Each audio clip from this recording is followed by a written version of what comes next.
Então, o que acontece? Quem somos nós? Nós somos espíritos que fomos criados por Deus, sem conhecimento, sem moralidade, né? Simples no sentido de não ter nada ainda, né? Ignorantes. Muitas vezes a gente se ofende quando alguém fala que nós somos ignorantes. Então, ignorância é não ter conhecimento em algum assunto. Por exemplo, a maior parte dos assuntos do mundo, eu não sei. Do mundo físico. Do mundo espiritual, então, menos ainda. Então, assim, a maior parte dos conhecimentos que existe, eu não sei. Eu sou ignorante. Né? Então nós vamos ter as duas asas que conduzem o espírito à sua evolução, que é o conhecimento, que é a inteligência, que é o raciocínio, mas o outro lado que é a moralidade, que é a vivência das virtudes que a gente desenvolve. Se na parte do conhecimento eu não sei quase nada, é óbvio que na parte da moralidade eu não posso saber também muito, porque a gente precisa conhecer para vivenciar. Então, muitas vezes a gente fala assim, eu perdoo. Mas muitas vezes a gente não sabe nem o que é o perdão. Então, como que eu vou fazer algo que eu nem sei o que é? Ou como que eu vou de fato expressar um perdão sincero se eu nem sei ainda o que é um perdão sincero? Então, quando o Zezinho pergunta assim, como nós estamos, eu não posso falar de nós, eu posso falar de mim. Eu sou bebê espiritual. Porque a minha vivência moral, ela ainda é muito pequena. E o meu conhecimento também. Então, as minhas asas que me conduzem à evolução, eu não sei nem se eu tenho asas ainda, eu devo ter uns pitoquinhos aqui ainda. Percebe? Então, são movimentos que a gente precisa entender. Nós somos espíritos que ainda temos pouco conhecimento, pouca vivência moral, mas nós temos um destino. E esse destino não sou eu que escolho.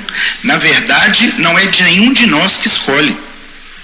Nosso destino final, quem determinou, foi Deus. Então, às vezes eu falo assim, eu não acredito, Cícero, eu não concordo, eu não quero, não importa, você vai chegar lá. Porque isso é um determinismo divino. Que um dia todos nós seremos espíritos puros, não dá para a gente fugir disso. O que dá para a gente fugir? Quando? Quando eu vou chegar lá? Quanto de sofrimento eu ainda vou experimentar para de fato ser um dia um espírito puro? E isso a gente tem poder. E normalmente a gente tem PhD nesse poder. A gente gosta, né? Então, que nós vamos ser espíritos relativamente perfeitos, nós vamos. Por quê? Porque nós não vamos morrer. Esse corpo meu vai acabar, mas eu continuo vivo como espírito. E vou reencarnar. Quantas vezes? Quantas vezes eu precisar. Até daqui a 1 milhão de anos? Sim. Até daqui a 1 bilhão de anos? Sim. Até daqui a 1 trilhão de anos? Sim. Depois que Deus nos cria, nós nos tornamos imortais, como espírito, não como corpos físicos. Então, por isso que muitas vezes, quando a gente fala que nós somos eternos, está equivocado. Porque lá na Gênesis, Kardec vai trazer para a gente que eterno é Deus e suas leis. Porque o eterno é aquilo que não tem início e nem fim. Aquilo que tem início, mas não tem fim, é imortal.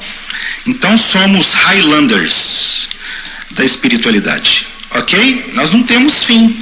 Então, em algum momento, daqui a milhões de anos, para alguns, daqui a milênios para outros, seremos espíritos bons, divinos, percebe? E aí a gente vai evoluindo. Então, sabemos quem somos nós, sabemos qual que é o nosso destino final, qual que é a nossa casa, não é aqui. O problema é que muitas vezes a gente vive como se aqui fosse a nossa casa. Nós somos espíritos, então nossa pátria é o plano espiritual, não é o plano material. O plano material é uma experiência transitória que eu exercito as virtudes do espírito para eu melhorar. Então aqui é um estágio, aqui é um período que a gente passa pelo tempo que a gente precisa para estagiar experiências que a gente precisa edificar e reparar. Por isso que vai ter crianças que vão nascer durante horas e vai ter idosos que vão ter há 100 e tantos anos. Porque o tempo de experiência de cada um de nós varia de acordo com a nossa necessidade espiritual. Então, se o nosso lar é a realidade espiritual, por que muitas vezes a gente se apega com as questões materiais? Por que muitas vezes a gente se perde nessa experiência material? Porque a gente confunde isso aqui com a nossa casa. Embora aqui não seja a nossa casa, é nosso dever cuidar desse lugar que nos abriga. Tanto no aspecto ecológico como planeta, tanto no aspecto íntimo enquanto corpo físico. Percebe? Então, sabemos quem somos, que precisamos chegar ao destino final, onde que é a nossa casa, o que falta? O que nós precisamos fazer para alcançar o destino final? Quem responde isso? Está no capítulo 15 do Evangelho segundo o Espiritismo, que o título do capítulo é Fora da Caridade não há salvação. Então, dentro desse capítulo, a primeira mensagem é o que precisa o espírito para se salvar. Ou seja, o que eu preciso fazer para alcançar o propósito da criação de Deus. Percebe? Então, o que eu tenho que fazer? Então, vão perguntar para Jesus isso. O que eu tenho que fazer para ganhar a vida eterna? O que eu tenho que fazer para me salvar? Porque a gente precisa lembrar que quando Jesus está conversando há 2000 anos com nós enquanto espíritos, ele está falando na linguagem daquela época. E qual que era a visão daquele povo? Que eles precisavam ter a vida eterna, que eles precisavam se salvar. Então, quando a gente está falando de salvação, o que a gente está falando? Do processo de iluminação, né? Do processo de sublimação. Então, muitas vezes, Jesus no Evangelho vai falar assim: vai e não tornes a pecar para que não te suceda as coisas pior, vai que a tua fé te curou, vai que a tua fé te salvou. O que ele está falando? Para quais movimentos a gente precisa desenvolver para alcançar o destino final? Porque quando Jesus trabalha uma passagem, uma história, e ele fala com a pessoa, vai que a tua fé te curou, ele está falando o quê? Você tinha um adoecimento, normalmente na alma, ou no perispírito, ou no corpo físico, e você conseguiu aprender com o que aquela experiência te trazia. Então você cura da sua enfermidade, seja ela espiritual, emocional, física, percebe? Então a cura é um processo que nós precisamos. Mas a cura só é necessária porque a gente se adoeceu. Agora, qual que é o nosso compromisso real? É a salvação, né? Jesus vai falar no Evangelho assim: eu venci o mundo. Então o que nós precisamos fazer? Nós precisamos vencer. O que é o vencer? É se reconectar com Deus, é se harmonizar com as leis divinas, é vivenciar o que Deus recomenda para a gente. Então, quando a gente consegue sublimar os nossos vícios e desenvolver as nossas virtudes, nós estamos nesse processo de salvação, nesse processo de sublimação. Então, aquele que perseverar até o final será salvo. Quantas vezes a gente já escutou, né? Aquele que perseverar até o final, ele está se salvando, ele está se elevando, ele está sublimando, né? É o nosso compromisso, fazer esse processo de evolução, né? Então Jesus vai falar assim, um doutor da lei vai falar com Jesus: o que preciso para possuir a vida eterna? E Jesus vai falar com ele: o que está escrito na lei de Moisés? E ele vai falar: amar a Deus sobre todas as coisas, ao próximo a si mesmo. Que ele era um doutor da lei. E Jesus fala: está tudo certo, isso mesmo, você leu bem. Faz isso e vai viver para a vida eterna. Percebeu? Se eu conseguir desenvolver o amor a Deus sobre todas as coisas e desenvolver o auto-amor e o amor ao próximo, eu cumpri o meu propósito. É o que a gente precisa desenvolver. Só que ele não ficou satisfeito. Ele falou: mas quem é o meu próximo? E aí vem a parábola do bom samaritano. onde Jesus vai trabalhar isso para a gente. Então, qual que é a parábola do bom samaritano? Existia uma pessoa que saía de uma cidade sagrada, que é simbolizada por Jerusalém, por Belo Horizonte, pelo lugar que a gente quiser colocar, pela igreja, mas era um lugar de alta vibração, era um lugar elevado. E ia para Jericó, que era uma cidade mundana. Tanto faz para onde que ele sai, de onde que ele vai. O que que a gente precisa entender? Jesus está falando de um espírito que sai de um movimento de alta vibração, um lugar sagrado, e ele busca um lugar profano. Percebeu? O que que ele está falando com a gente? A gente sabe onde que é o sagrado, a gente sabe o que Deus espera da gente. Mas por que que muitas vezes durante o dia a gente busca o profano? A gente sai da vibração boa, a gente não reconecta com o divino. Foi Deus? Falta de vigilância, falta de conhecimento, mas principalmente falta de esforço. Quem fala isso? Não sou eu. Tem uma pergunta do Livro dos Espíritos. Pode o espírito, pode a pessoa, pode o ser humano, pelas suas próprias forças, domar as suas más tendências? Sim, frequentemente fazendo esforços insignificantes, mas que, no entanto, nos falta vontade de exercitar essa pequena vontade, esse pequeno esforço diário. O que que eles estão falando? Por que que a gente não está bem? Por que que a gente não está vibrando bem? Porque falta vontade e esforço da nossa parte de fazer isso. Percebe? E é desagradável quando a gente escuta isso. Porque a gente queria falar, porque eu não sei, porque eu não dou conta. Percebe? Mas não é. É porque a gente não quer. Porque Deus, quando Ele olha para cada um de nós hoje, Ele não está falando assim comigo hoje: Cícero, vai lá governar espiritualmente o planeta Terra. Não. Cícero, vai lá governar a Rua Aquiles Lobo espiritual. Não. Cícero, vai lá governar um filho seu. Não. Ele está falando: Cícero, vai lá governar os seus impulsos primitivos. Vai lá domar um pouco do seu orgulho. Vai lá resistir à sua má tendência de se alimentar mal, de não cuidar do seu corpo físico, de não cuidar da sua respiração, de não cuidar das suas emoções, de não desenvolver as suas virtudes, de não sair do seu egoísmo para diminuir outras dores maiores. Percebeu o que Deus está falando comigo? Ele não está pedindo para mim coisas que eu não tenho condição de fazer. Ele está me convidando a refletir, a fazer aquilo que eu já posso fazer. Porque aquilo que eu nem tenho condição de fazer, seria muito injusto da parte de Deus e das leis de Deus trazer isso para a minha experiência.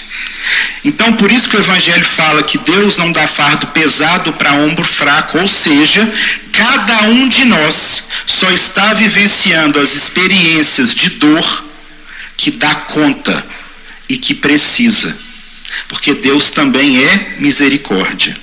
Você está me dando essa água porque eu estou falando muito, Jacira, para eu parar? Eu entendi, Deus lhe pague, viu? Eu acho que ela pediu para eu mudar de assunto, alguma coisa nesse sentido, gente.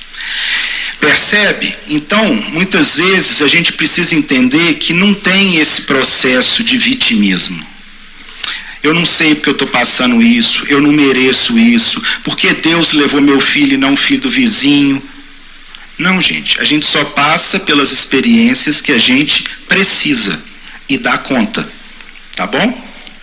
Então, dentro desse processo, o que que Jesus está ensinando para esse doutor da lei, mas principalmente para todos nós? Que nós precisamos sair do que eu quero para aprender a fazer o que eu preciso. Isso é difícil. Então uma vez eu escutei um guru, que eu acho muito legal ele fala assim: a gente precisa aprender a desistir de buscar prazer em comer, para desenvolver o prazer em viver. Muitas vezes a gente acha que a comida é algo que a gente precisa viver para aquilo. Percebe? Ele está falando assim: a gente precisa sublimar os prazeres.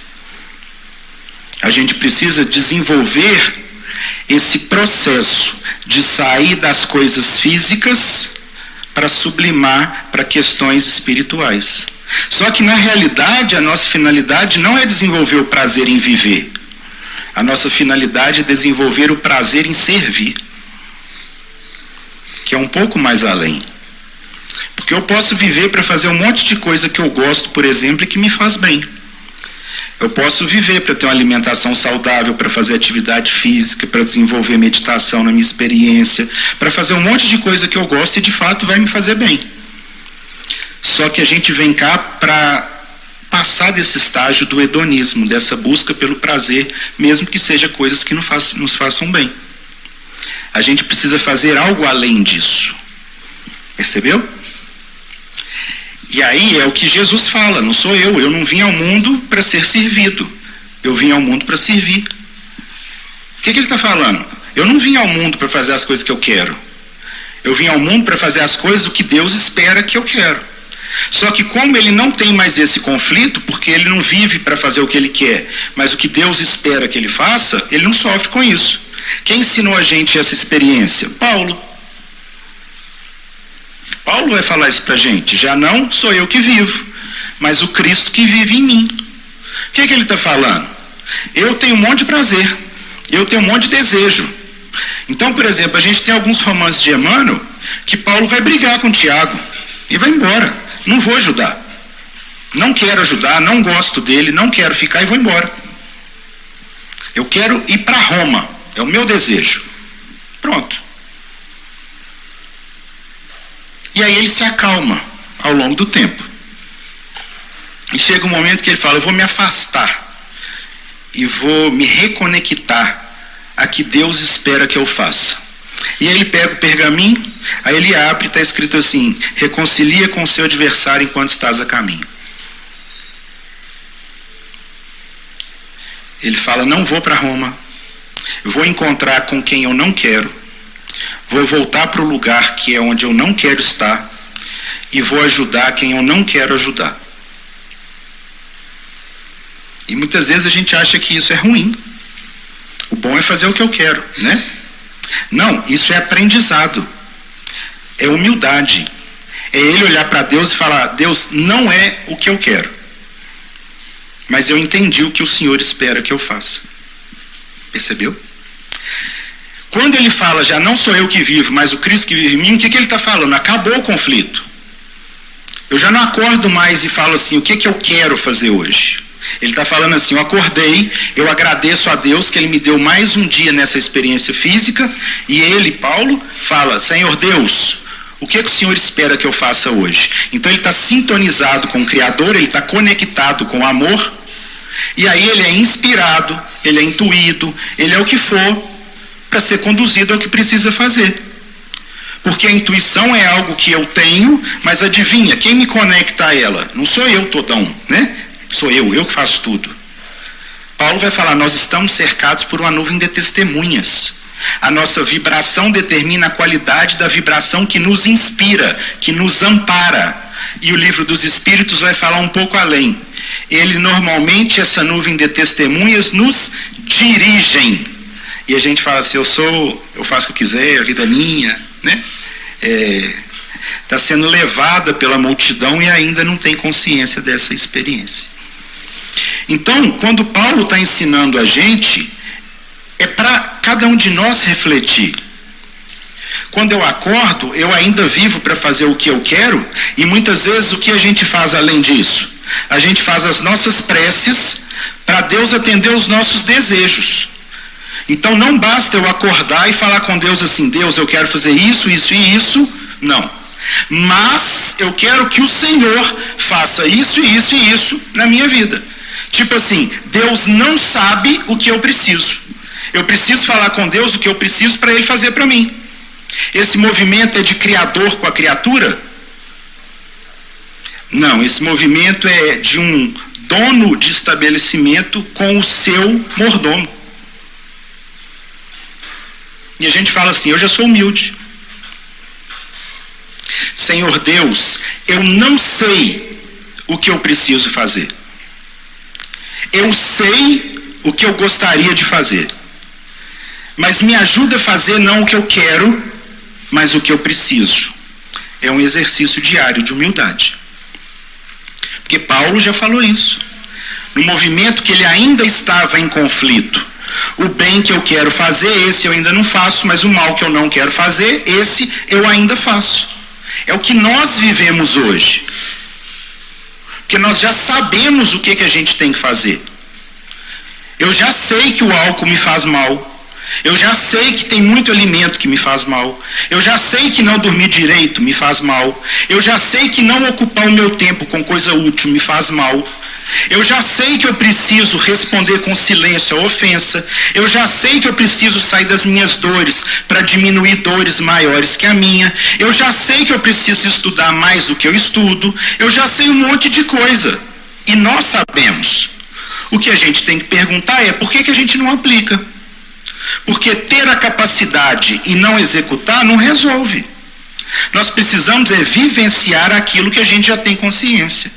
Então, quando a gente fala desse processo de experiência de caridade, qual que vai ser a pergunta fundamental para a gente? É como Jesus entende caridade.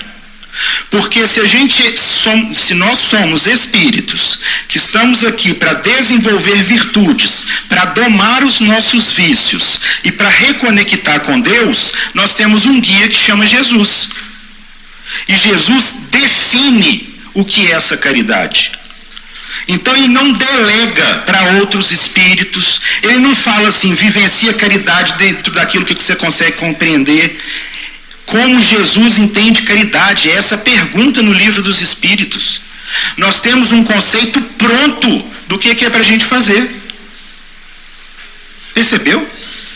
E aí dentro desse processo de caridade, a gente vai ter esse processo de caridade, por exemplo, material, moral.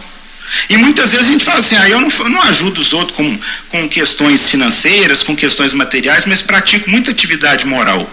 É mais ou menos eu falar assim, eu não cuido da minha alimentação física, mas a minha alimentação espiritual, ela é perfeita.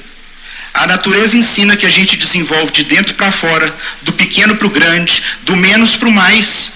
Se eu não dou conta de sublimar vícios físicos, você acha que eu vou dar conta de sublimar vícios morais? Claro que não. Se eu não dou conta de praticar mínimos exercícios de caridade material, é claro que a caridade moral ela é ainda muito além do que eu consigo vivenciar. Percebe? Porque a caridade moral, material, por exemplo, a Jacir me dá 5 cestas básicas, aí eu levo para pessoas que precisam de cesta básica. Aí eles falam assim, nossa, esse menino é tão bom. Eu gastei 2,15 de gasolina para pegar a cesta que ela me deu, para eu levar para quem precisa.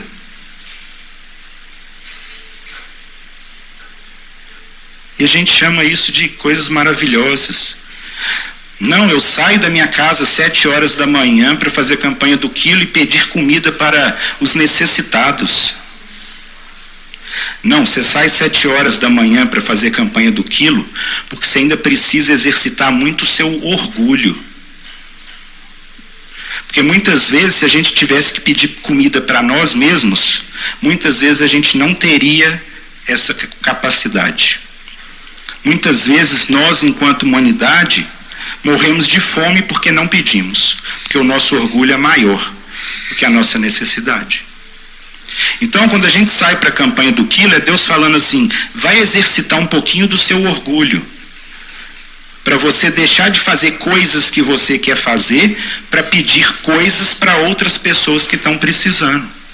Então, a caridade real da experiência da campanha do quilo não é um alimento que eu levo para o necessitado, mas a experiência que eu tenho de, através de uma fome física de alguém, eu poder trabalhar um pouquinho do meu orgulho, que costuma ser muito grande. Percebe? Então tem um moço extraordinário que vem ensinar a gente. Ele está fazendo a campanha do quilo, bate na porta de uma senhora e pergunta, eu estou aqui perguntando se a senhora tem algum alimento para os meus irmãos em necessidade. E essa senhora cospe no rosto dele. Ele pega o lenço, limpa e pergunta assim, eu aceito o que a senhora me deu, isso é para mim. Você tem alguma coisa para os meus irmãos que estão com fome? O que ele está ali o que ele precisa aprender? Não, ele está ali para ensinar. Essa senhora começa a chorar. E ela é sensibilizada nesse confronto. Então ontem eu estava indo na padaria comprar pão para minha mãe. Você pode ir na padaria... Cícero, você quer ir à padaria comprar pão? Não. Aí tinha uma amiga dela que falou, nossa, que menino grosso. Aí ela riu, porque ela me conhece, né? Embora eu sou grosso ainda, né? É verdade. Mãe, eu não quero. Tá sol, tô trabalhando, não quero. Mas você quer que eu vou lá? Quero. Eu falei, então tudo bem, eu vou. Percebeu? Querer, eu não quero, mas eu vou. E eu fui à padaria, só que eu fui para a padaria pensando no meu trabalho. E aí eu tinha, acho que R$10, e tinha um cartão com alguma coisa ainda de dinheiro. E eu estava vivenciando minha experiência de trabalho. E aí chegou um moço na rua e perguntou assim, você pode me dar alguma coisa de comer? Eu falei, meu irmão, desculpa, mas eu não tenho. E fui embora. Porque eu não estava disponível para escutar o que ele veio me perguntar. Eu estava vivenciando a minha experiência e estava indo fazer uma outra tarefa. Na hora que eu cheguei na padaria, eu falei, gente, menino evoluído, né? Eu não tinha condição de comprar um pão para ele? Tinha. Eu não tinha condição de ter escutado o que ele estava me pedindo antes de responder? Tinha. E aí a gente vem, é falta de conhecimento? Não. É falta de vigilância. É falta de sair do meu tempo precioso para tirar 5 segundos para escutar a necessidade de alguém. É falta de sair do meu tempo precioso para ver assim, se eu levar ao invés de 6 pães para minha casa, 5, vai fazer alguma diferença? Percebeu? É o espírito evoluído que vos fala. Percebe? O que é isso? Criei um débito diante da lei divina. Agora, esses dias eu devo ir à padaria ou ao supermercado e adivinha o que vai acontecer? Vai aparecer uma nova pessoa que vai me fazer essa pergunta. O que Deus está falando comigo? Cícero, você já sabe que tem que ajudar os outros.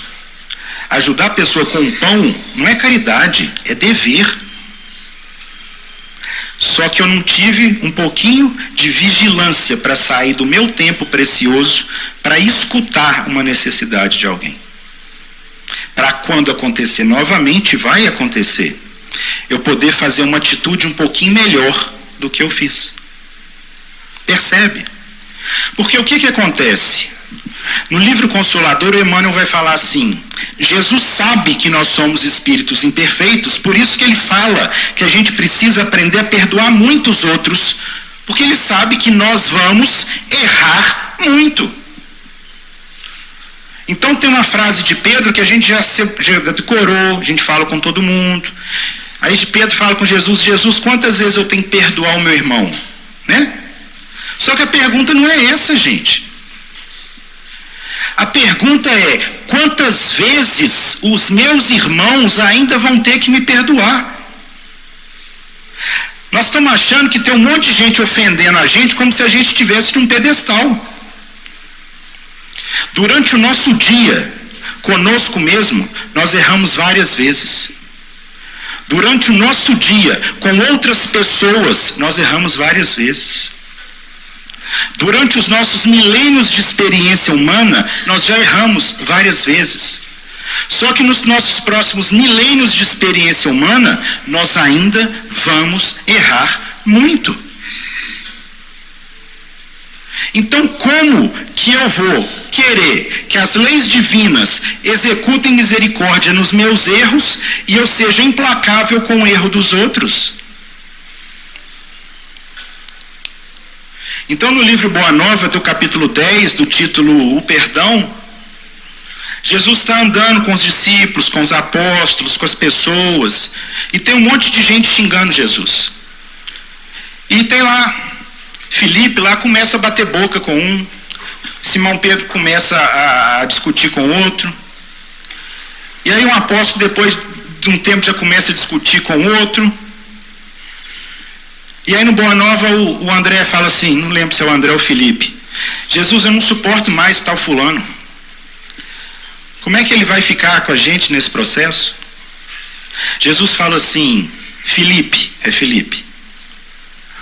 você vive comigo todo dia, você está escutando tudo que eu ensino, você está indo aos lugares que eu vou, você já edificou o reino de Deus dentro do seu coração?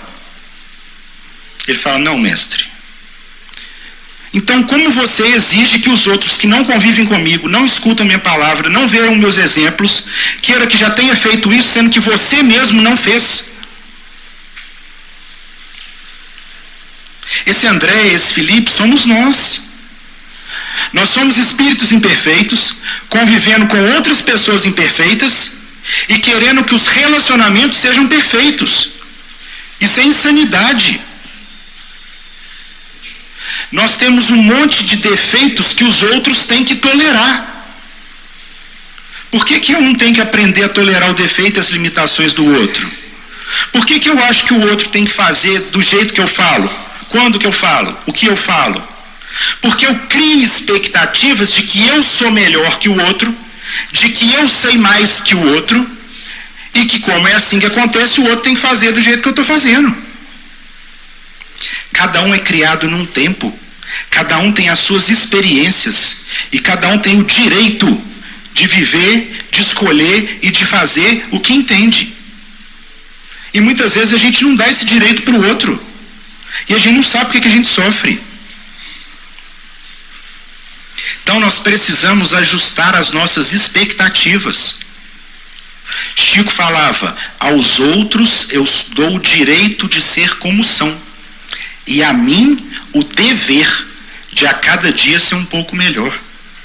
Eu tenho o dever de me esforçar para lidar com as dificuldades do outro, não porque eu sou bom e o outro é ruim, mas porque eu preciso melhorar. E diante das adversidades e desafios que os outros me trazem, eu posso refletir e crescer com essas experiências. Mas muitas vezes a gente se melindra, muitas vezes a gente se afasta, muitas vezes a gente se magoa. Por isso que, como Jesus entende caridade, são 3 estágios: benevolência para com todos, indulgência para com as imperfeições dos outros e perdão das ofensas. O que nós precisamos fazer, Cícero? Praticar o bem com todo mundo. Com todo mundo. Não é todo mundo que você gosta, não é todo mundo que você quer. Percebeu? A gente ainda quer bater de frente. Como Jesus entende caridade. Não está errado isso. Assim não dá certo. Só que qual que é o problema? Praticar o bem com todo mundo é o mais fácil. E a gente está 2000 anos sem conseguir. Por que nós estamos aqui no movimento de transição planetária e a gente está aqui 10 horas da manhã escutando Cícero? Porque a gente não consegue ainda nem fazer o bem com todo mundo. E a gente fala que é caridoso, que é bom, que é humilde. Praticar o bem com todo mundo é fazer com os outros o que eu gostaria que os outros me fizessem. É uma das coisas mais óbvias. Você gosta que alguém te bate? Por que você acha que alguém vai gostar de você agredir ele? Você gosta de que alguém te desrespeita? Você gosta... Percebeu? O que é a lei do trabalho? Toda ocupação útil. Qual que é o limite do trabalho? O limite das nossas forças. Praticar o bem com todo mundo quando? Não é quando, não, é sempre. Eu não vim ao mundo para ser servido, mas para servir. Percebe? A gente ainda quer colocar para Jesus quando que a gente vai fazer o bem, com quem que a gente vai fazer o bem, quanto de bem a gente vai fazer, e não adianta. Nosso coração ainda precisa se humildar muito. Resolveu fazer o bem com todo mundo o tempo todo, no limite das nossas forças? Não. Vem indulgência para com as imperfeições dos outros. É até 1:05 mesmo, não é isso? 1:05, tá, gente? Só para a gente ajustar aqui, que nós estamos começando o primeiro papel. São 23, a gente termina até 1:05. Então, indulgência para com as imperfeições dos outros é eu relevar as imperfeições dos outros, porque eu ainda tenho um monte de imperfeição que as pessoas que convivem comigo precisam relevar. É tolerância, é compreensão. Mas a gente não dá o direito do outro fazer do jeito que ele entende. A gente acha que ele não pode. Livre-arbítrio, a gente tem uma imagem que é fazer o que a gente quer e dar ponto final nisso. Livre-arbítrio é eu fazer o que eu quero, mas ser escravo das consequências do que eu fiz. Então, muitas vezes a gente erra e não quer arcar com as consequências do nosso erro. Então, eu trato mal a pessoa e acho que isso não vai ter consequência. Na hora que a consequência chega na minha vida, eu não aceito. Você pode escolher o que você vai fazer. Isso você pode escolher. Mas as consequências do que você escolheu fazer, você não consegue escolher. Isso age na nossa vida. Então a indulgência é, eu sou um espírito que erra muito. Os outros que vivem comigo também erram muito. Então eu preciso ser tolerante, eu preciso ser compreensivo, eu preciso ser respeitoso. É não julgar, né? Resolveu o problema? Não. Aí nós vamos começar agora o segundo estágio, do perdão das ofensas, que em 1h30 a gente consegue introduzir. Eles me deram um tema que chama Faces da Caridade, e era para falar fora da caridade na salvação, o bom samaritano, caridade moral, caridade material, benevolência para com todos, indulgência das perfeições dos outros, perdão das ofensas. Fala isso em 40 minutos. Isso. Desculpa, gente, não dou conta. Percebeu? Não consigo. Então, perdão das ofensas é o último estágio de caridade. Por que está no último? Porque é o que mais exige de nós. Porque o que mais exige de nós é a gente aprender a perdoar as ofensas. Por que é tão difícil? Porque a maioria das vezes a gente não aprendeu a perdoar nós mesmos. A gente não desenvolveu ainda tolerância com as nossas limitações, com os nossos erros. E como que eu vou dar para o outro aquilo que eu não consigo dar nem para mim? Não dá. Então, quando nós somos perfeccionistas, quando nós achamos saber muito mais do que o outro, quando eu acho que eu sou melhor do que o outro, o que eu estou falando para Deus? Eu sou bom, os outros são ruins. E se eu me cobro muito, eu tenho que cobrar muito dos outros. O que eu faço com isso? Trago sofrimento para a minha vida e afasto as outras pessoas de mim. Eu não sou bom, eu sou um espírito imperfeito. O que é o bom? Quem está morando em mundo bom. Onde o mal existe muito pouco ainda. Quanto de mal, Cícero, tem no seu coração ainda? Muito! Quantas vezes durante o dia eu ainda penso no mal? Muito! Quantas vezes durante o dia eu ainda faço mal? Muito! Então como que eu vou achar que eu sou bom ainda? Eu não sou bom ainda. Eu preciso melhorar muito. Então como que eu vou ser implacável comigo e com as pessoas? Eu não melhoro. Nós precisamos perdoar a nossa imperfeição, porque ela ainda existe e é muito grande dentro de nós. Para a gente fechar, a frase é amar a Deus sobre todas as coisas e ao próximo como a ti mesmo. Qual que é o exercício básico disso? A palavra como. A medida de amor que eu tenho para com os outros é o tanto de amor que eu estou aprendendo a desenvolver por mim. Aí as pessoas falam, Cícero, como que eu amo a Deus? Como que eu amo a Deus? Eu preciso desenvolver amor por mim, auto-amor. À medida que eu começo a ter elementos de auto-amor comigo, eu começo a ter recursos para fazer esses elementos, essas experiências com os outros. Chama amor ao próximo. Então, o auto-amor e o amor ao próximo é a ponte que me liga a Deus. Como que eu amo a Deus? Aprendendo a me amar, aprendendo a amar as outras pessoas, eu vou estar de fato expressando amor a Deus. Só que a gente não quer desenvolver auto-amor e quer falar que ama a Deus, que ama os outros, que perdoa todo mundo. Falar não resolve. A boca fala do que o coração está cheio. Nós precisamos melhorar o que está dentro dos nossos corações para vivenciar nas nossas relações mais tolerância, mais compreensão, mais respeito. Sair do que eu quero para fazer o que eu preciso.